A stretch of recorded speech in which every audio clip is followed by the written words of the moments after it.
Gülün karşında ayı verirken bu sözü bari ise tavhan demese tavhan da vurulur ayım verirken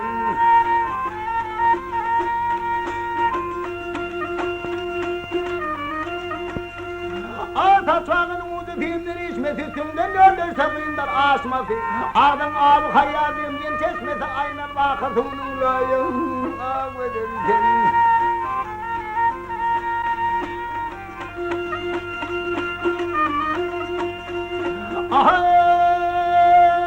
Valla turan filmine filmdirler dertli olsam dermanımı değildirler Kavunun kokusunu sağır iyi değildir Valibenlerin payan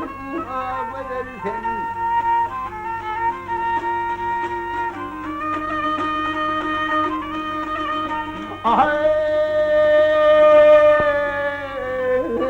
Mağtumur senin ürveni bir sefindir dişlerini dağar sözlüyse Vakit işte sevurarım gözlüyse Karısı çerenin payı verirsin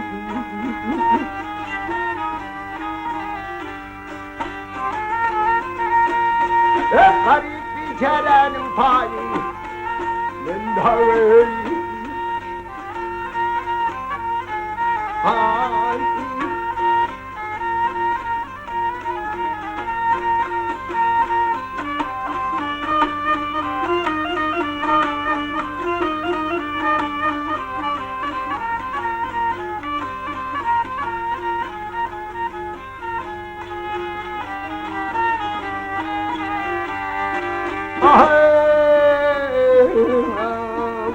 işte uyarım bu bize